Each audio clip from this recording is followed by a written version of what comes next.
On today's wrestling news, we've got a CM Punk injury update. Who will face Mox in the semi-finals next week? We've got some news about some WWE NXT call-ups. Is LA Knight about to make a long-awaited comeback? Are you ready? Are you ready for the news time? Yes, my name is Phil Chambers and I'm joined by Gareth Morgan and Salty Sea Dog to talk all things wrestling news. But before we get into it, make sure you subscribe to the channel, click all the links in the timestamps for each individual story, comment down below what you think of everything and all that good stuff. But first up, CM Punk. Obviously, we're going to be talking about CM Punk. It's all anyone can talk about this week, but more specifically about his injury, his torn left tricep. Now, Dave Meltzer of the Wrestling Observer has reported that CM Punk has undergone surgery for his injury that he suffered during a tope early on in the match against Jon Moxley at AEW All Out. Now, he has about an 8-month recovery time from this, quite a long one, and the doctor recommended a quick surgery to prevent muscle atrophy. So he's out for 8 months. Still no word yet on what's happening with the suspensions and obviously around everything that went on at the AEW All Out press conference. There's still an ongoing investigation into that, so I'm sure we'll find out more about what's going to happen and more sort of long-term ramifications from all of that pretty soon. But we do have a little bit of extra news about all that as well, because Meltzer again reported yesterday saying that a source said that when Punk returned after his foot injury not that long ago, he said back then, about 2 weeks ago, that the press conference at All Out was going to be interesting. So it does seem like Punk was pre-planning this absolute chaos bomb that he dropped on AEW at the All Out press conference quite a while ago. He definitely had some dirty laundry that he wanted to air out, and he was gonna do it, by my God. Yeah, we had a little bit of a chat about this before we came on air, and it's one of those, I sat there and watched the press conference again because it's one of the most fascinating things that's happened in a very long time, which is saying something this year, of all years. It's amazing. But you could just see in his face, he had this thing in mind, and the first person, he asked the question, I think it was Nick Hausman, he was like, oh, do you still do improv? And the first thing he said was, no. And it's but you're friends with Colt Cabana, right? No. Why are you ruining my bit? Well, I'm still gonna say it anyway, and it's I'm gonna shoot anyway, goddammit. I'm gonna do it anyway. Yeah, you've got to salute the persistence there. He was like, I've got a plan, I'm gonna say it. I've been thinking about it for 3 months, and I'm gonna say this promo. Just a very odd time right now.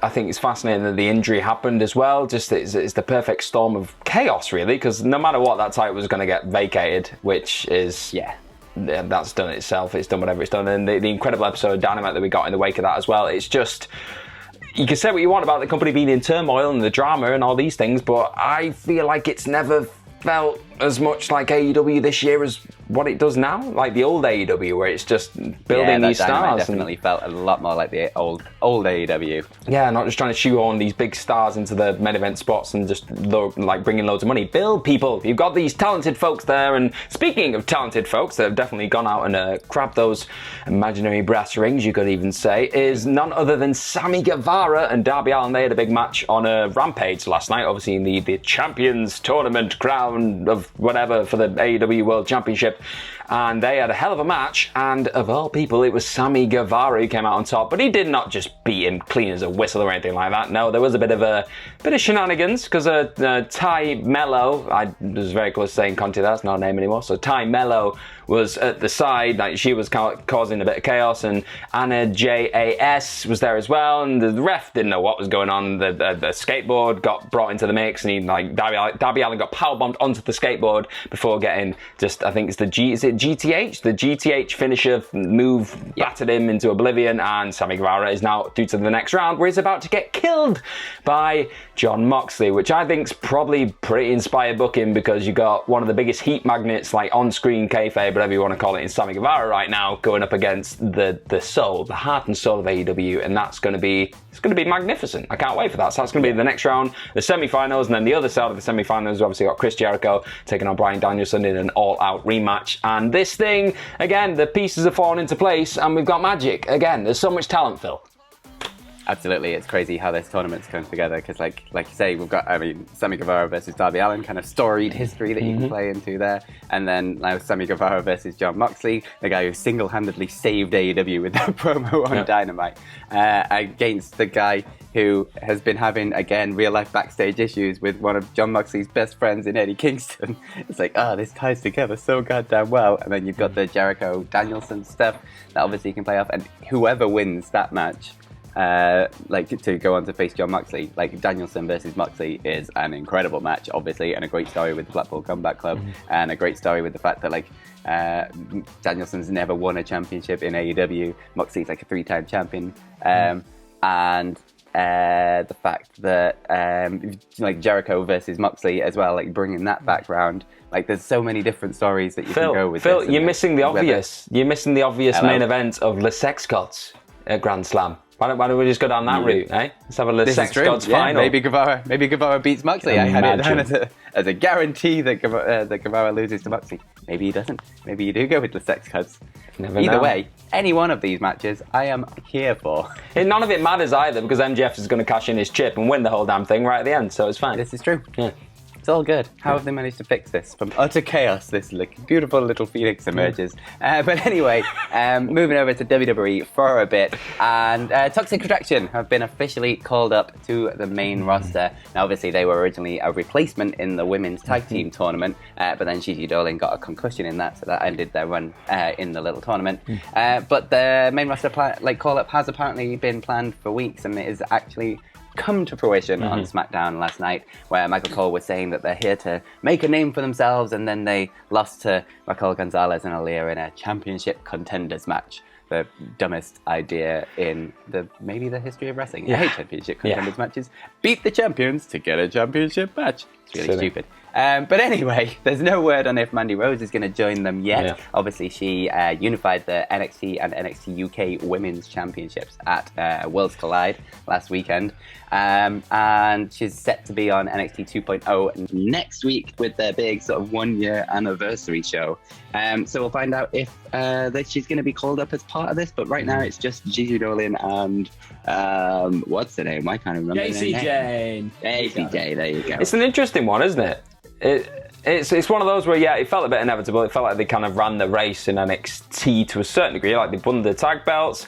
They are still quite green to, that can't really get escape, but I think you want to just throw them into that, sink or swim kind of territory and just see how they get on, because you can't really replace that environment of having to make things up on the fly and just experience the life of the main roster, where you don't often get a week to prepare a match. You just have to go in there and you get told a couple of hours before, okay, here's what you're going to be doing. You got to just pick it up as you go. I also think, like you said, it's fascinating to see if Mandy Rose does join them. I think it does make sense. I think they probably need that focal point. It'll be really interesting to see how Mandy Rose is received on the main roster after going missing for a while, obviously, and doing what she's done in NXT. Some would say she's not come on an awful lot. I think the character's better than what it was on the main roster, but still, when it comes to In Between the Ropes, not maybe matching up to some of the other incredible talents on the main roster. But you never know. Things could just change. She might suddenly get a bolt of lightning when she pops up on the main roster with Toxic Attraction. They could become the next big thing. We just don't know. But speaking of people that could become the next big thing, we've got to talk about Max Dupri, because he was also an NXT call-up. That was a couple of months ago, and he changed his name from LA Knight to Max Dupri for some very strange reason. But after last night, during, I believe, last night's SmackDown, it was weird. It was one of them WWE.com exclusive little clips that popped up. Yeah. We had Max Dupri pop backstage to the Maximum Male Models after they'd been involved with in an 8-man tag team match, which they lost. He was not very happy about this, and he gave a very cryptic speech. He was just mumbling loads of crazy stuff, and then at the end of it he said, you got to go through the day to get to the night, and then he kind of trailed off and just went, yeah. And a lot of people thought, oh, night? Yeah. It sounds like LA Knight might be on his way back, which I don't want to say it's long overdue, but it's long overdue, isn't it? He's he suited that character to a T. It felt like a made for main roster character in NXT, so it was kind of odd they didn't go that way. Triple H obviously had plans for that when he brought him in the first place. I think it was 2020 now, which feels like a lifetime ago. And I think Maxine Dupri could probably be the focal point of Maximum Male Models on her own. It's kind of odd having those two people bickering at the top. It just doesn't need it right now. So yeah, I think this is the right move. It's just a bit odd that it didn't happen in the first place, let's be honest. Yeah, this whole thing's been a bit strange. Obviously, Maximum Male Models seems like a thing that was created to make Vince McMahon chuckle. Yeah. It very much has those kind of vibes. and then he got bored of Max Dupri in that role, so he brought in Maxine and kind of got rid of Max Dupri, but then Triple H took over, so Max Dupri came back, and then obviously LA Knight is more of an NXT guy, so Triple H is probably wanting to convert into that and then leave Maxine Dupri. It's all a bit of a mess and all a little bit weird, but at least they're trying to tie it all together storyline wise, I guess. You know what we should do? We should get them all together. They should all change the gimmick, and they should be the LA Knights of the Round Table. That's what I do. Yeah. And go down that route. Yeah, and get them all wearing full suits of armor and swords, and Drew McIntyre can recruit them. I don't know. I'm fantasy booking now, but that's what I want to see. Yeah. Why the hell not? It's no stupider than it is now. But moving over to your Twitter questions. Let's go first with Sally Walker, who says, with Punk and the Elite gone for the foreseeable future, who on the current roster could use the opportunity to become a megastar? Ooh. It's a good question, this, There's a because lot. Punk, Punk, the Bucks, and Omega are four big spots opening up on Dynamite, where on a TV show where there's been the roster's so huge that it's really hard to get TV time. Those three guys on a regular episode of Dynamite would probably take up about half an hour of TV time between them, so that's a lot of time for new people to come in and fill. Yeah, and it's one of those, you've got to break it down, I think, into single spots and tag spots, personally. I know a lot of people say, trios, because the Elite were the trios champions. I think that spot's kind of been filled already with the Death Triangle thing that they've come up, and there's plenty of trios. I think that'll sort itself out. But in terms of a top tag team and two real main event stars, I think the Acclaimed are there, and I think they're gonna seize that spot at Grand Slam. Personally, I think it's been a project that's had its ups and downs, but it's finally looking like it's coming to fruition. That, so I'm really happy for them, because I love the Acclaimed. I think they're great. Yeah, and absolutely. Then maybe on the back of that, if Swerve and Our Glory split up, you got two there. You got two people there that could definitely rise up. Keith Lee's just so over still, and I think he's not really been given that proper main push as a main event star within AEW. Yeah. And then I'd love to see Swerve. I'd love to see Swerve have a go. Great, and then Hobbs is there. He's just killed Ricky Starks. I was going to go with Powerhouse Hobbs. It's definitely a good opportunity for him right now. There's so many. Again, obviously they're already putting a big focus on Daniel Garcia and Wheeler Yuta. They got the main event of Dynamite together. So I think Garcia is one that you can 100% elevate into a good position. And he's already there in a top tier storyline with two of the top performers in Jericho and Danielson. I think maybe it's time to pull the trigger on Danielson as your champion, maybe, because he will, if nothing else, elevate absolutely everybody up to his level in that kind of a position. And maybe strap up William Regal. I mean, come on, guy's over. Everyone's loving him. He's right there. So there's a lot of opportunity in AEW right now. It's kind of exciting. What they've been saying about the roster being bloated for ages. These are big spots opening up. It's time for people to step up and try and get into their shoes. And make it harder for them to be replaced when they do come back. I'm excited. And let's not forget that there's Adam Cole there. I know obviously he's going through all of his injuries and everything, but when he comes back, he's right there. That's just an open goal. So it's an embarrassment of riches. Yeah. Plus you've got Miro, although he probably shouldn't have done that cry laughing face emoji, because that's definitely setting back a little bit. And I think, not good. But he's right Will there. Ospreay? No. maybe bring Will Ospreay in to get the World Championship. What? But next question. Tiana B says, are casual fans still a thing, and if so, should they be catered for? I stopped watching AEW regularly because I got fed up with having to Google stuff, and I'm not really a casual. I'm not sure with the casual fan argument anymore, because I think there are just periods where people tune into wrestling just because of how they've been conditioned. I think come WrestleMania season, just the average Joe just does see it because it's everywhere, because the way it's promoted, and it's like, oh, WrestleMania's happening, and it's just not promoted quite in the same way as periods leading up to SummerSlam, or in AEW's case your Double or Nothings or things like that. It's not there yet. So I don't know. I wouldn't say there is. I think there's people who still talk about wrestling and maybe don't tune in as much, and maybe just go through periods where they want to watch it and don't want to watch it. I don't think there's just an average person on the street that's going, yeah, I'm just going to watch AEW on a random Monday. There's not that anymore. And there are diehard fans out there, there are for anything. There's people who live and breathe a certain promotion, which is all well and good, but I don't think that's only the people who are tuning into AEW. The million people who are all tuning into AEW aren't all complete diehards. It's just not the way it is. Some people will just be flicking it through and going, oh, what's that? Oh, that was pretty cool. I don't know. It's a tough one, that. I think it's a good point to bring up, especially in terms of AEW, because there's a lot of history and stuff that they play off. And it's good that they play off. There's like a rich backstory to everything, and they use it all. But they should definitely explain it a lot better on TV. Yeah. Like, I should be able to just turn on a Dynamite and be up to speed with everything that's going on. Like, you shouldn't have to go and, like he says, Google things just to figure out what the hell is going on. Like, there should be at least teases about it, or the commentary should talk about the history, or there should be something there that lets people come in, because otherwise it's just going to be such a big barrier for new people to actually start watching. Whereas, like, if you don't understand what's going on, you're probably not going to continue watching, are you?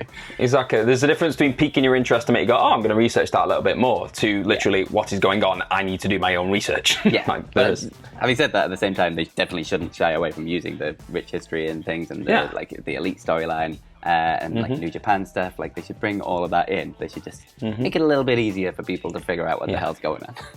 We're simple folks. It needs to be accessible. Indeed.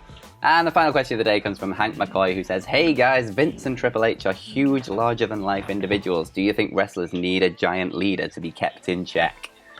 Like a big person, or like a big personality? There's just a big like two different questions.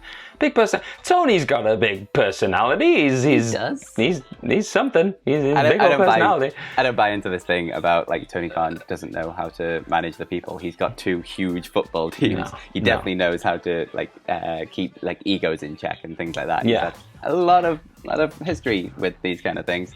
I just think he likes the chaos. I'm not gonna lie. Yeah. He definitely should have done a lot more to stop this happening at the press conference. He should have been, like, as soon as he saw what Punk's mood was, he probably shouldn't have let him go out and do it in the first place. And if he did let him come out and didn't realise he was gonna go quite as hard as he did, he should have stopped him halfway through and just let him backstage and quieted it all down. And at the very least, after Punk had done all that, Tony Khan should have got up his ass and gone backstage to try and sort it out between everyone, because he knew it was going to boil over. Like, you had to know, and instead he just sat there calling out Triple H for running shows on the same weekend as him.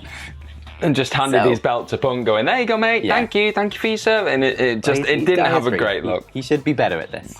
Yeah, the optics weren't great on that, but like you said, he knows what he's doing. Like, he runs 2 massive football teams, and I think it's a little bit tough, because if you are a genuine fan of something, like you've been brought up on something since a kid, you've been a passionate fan of something, then suddenly you've got the keys to the kingdom, so to speak. It probably would do something a bit weird to your brain. Let's be honest. Like, I think for me, I'd be a bit, oh my god, I get to play wrestling now. Genuinely, like, it would. For me personally, it'd screw up my mind. So God knows what Tony's going to do with it. And he's got Ring of Honor there as well. So I have a little bit of sympathy. But maybe, I think the delegation aspect of it is something that he's going to have to soon. I think he started doing it a little bit more, but you've got to start surrendering up a little bit, because he's spinning too many plates and something's going to fall. It's just the nature of things. And I think he plays off the work shoot angle way too much as well. Like, he obviously has liked it and has done it in the past, and it's worked out well, and it's, like, helped storylines. But at the same time, like, the more and more you do that, the more you're going to push the line, and the more it's just going to explode in your face, which it has done now. Pick thy moments, I think, is the phrase. There it is. And on that note, thank you very much for joining us. Make sure you subscribe to the channel, comment down below what you think of all of today's stories, and if you think wrestling needs a big leader, or if Tony Khan can lead, let us know down in the comments below. While you're at it, you can follow us over on Twitter. You can follow me at @PhilMyChambers, and you can follow Gareth at GMorgan04. And you can follow all of us at WhatCulture WWE. Ups and Downs for Rampage and SmackDown is coming later on, so make sure you keep an eye out for that. But most importantly, have yourselves a bloody good day. Bye-bye.